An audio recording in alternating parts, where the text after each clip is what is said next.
Krystal, what are you taking a look at? Well, guys, since taking back the House, some Republicans have been floating using the debt ceiling as a cudgel to force through cuts to Social Security. The popular and effective program has been under attack from conservatives literally since its inception, and who have at every turn sought to undermine, cut, or privatize our nation's single most successful social welfare program. Well, those who are considering pushing for such a move this time around might want to take a look at what is happening right now in France, where market fundamentalist President Emmanuel Macron has been on a multi-year quest to lift the retirement age in that nation from 62 to 64. So just over a week ago, millions took to the streets of France in a general strike to protest Macron's proposed changes here. These marches occurred in over 200 French cities. They brought together all sorts of unlikely allies. That movement has united labor unions across the political spectrum, has even put leftist leader Jean-Luc Mélenchon on the same side as far-right leader Marine Le Pen. While there were some clashes in Paris between strikers and police, the protests were largely peaceful. That doesn't mean they didn't pack a punch, though. Far from the American-style toothless march with placards that politicians feel free to ignore, this general strike cut energy production, shuttered public transit, and generally ground business as usual to a halt across the country. Our wonderful partner, Max Alvarez from The Real News, interviewed one of the strikers there. Here is what they had to say about their fight and their strategy. We fight for our by respect to our grandfather who fought for this system against Nazi fascists. We fight for us, and we fight for the next generation. Even for the working class, they are not born now. We fight for them. We fight for a principle. That's very important. So 3 days ago, we was on general strike. There is 70% of the schools was closed in the entire country.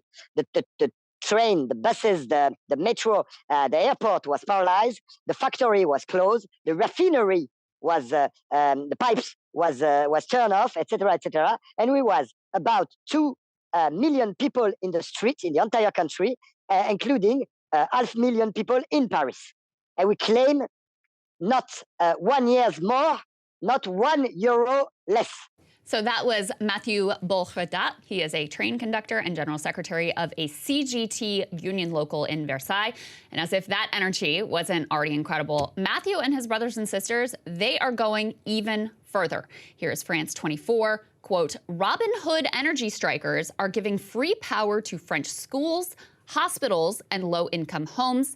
Amid national strikes in the energy sector, some workers in France have found a novel way to protest, the article says. On Thursday, quote, Robin Hood operations unauthorized by the government provided free gas and electricity to schools, universities, and low-income households throughout the country. Among the facilities provided free energy were public sports facilities, daycare centers, public libraries, some small businesses, and homes that had been cut off from power. So these trade unionists are literally giving power to the people. French citizens, like many others, have been struggling with high inflation and especially with soaring energy prices due to Russia's war in Ukraine and the NATO response to it. Already in 2021, a quarter of French citizens struggled with energy costs. Gas and electricity prices there, they are expected to spike another 15% this year alone. So needless to say, there's a lot of French citizens who are in need of help from any corner they can get it right now.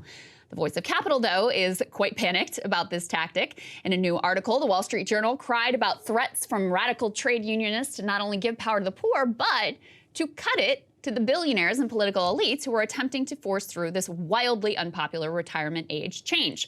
So far, the union, CGT, has claimed responsibility for cutting power for 3 hours to the office of one of Macron's political allies, and they have also name-checked a billionaire media mogul as a potential target as well.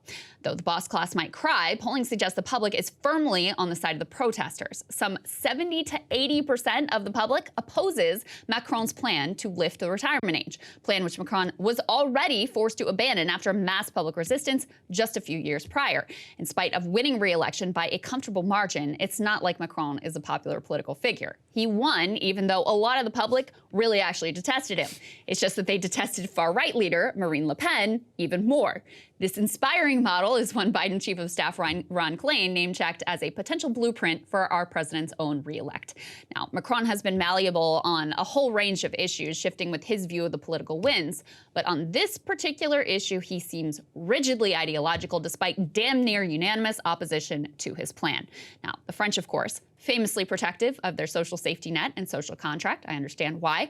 But I would suggest Americans might be moving towards a more French relationship towards work, careers, and the elite class. In fact, Matthew had a message for Americans who are watching all of this unfold. To the American people, I will tell to you, we are workers and we are proud to be workers because we create all the beautiful things in the world.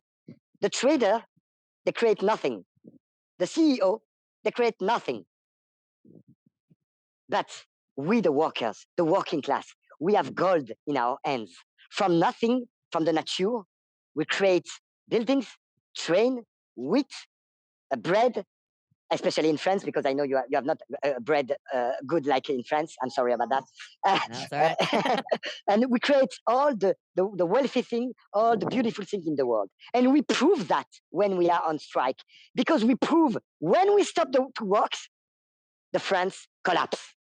So we prove that we are the only class, the working class, we are the only class who create something. So they have to respect us and they have to share with us all the profits we create for them, for the companies.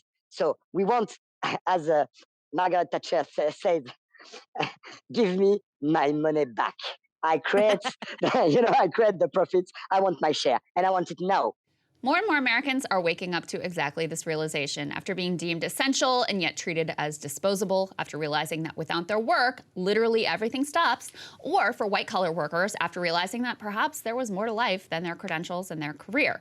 Those who are thinking of messing with our social contract would do well to take a look at what is happening right now overseas. And those who plan to fight back might take some notes as well. And Sagar, it seems to me there are sort of like two potential Hey guys, ready or not, 2024 is fully upon us now. And Sagar and I have been brainstorming ways that we can really up our game for this critical election. Yeah, we rely on our premium subs to expand our coverage, to add staff, to upgrade the studio. We just want to give you the best independent coverage of this election, which is possible. So if you can help us out, become a premium subscriber today, breakingpoints.com, or the link is down here in the description video. It really means the world to us. And if you like what we're all about, this is the best possible way to keep us 100% independent, working only for you.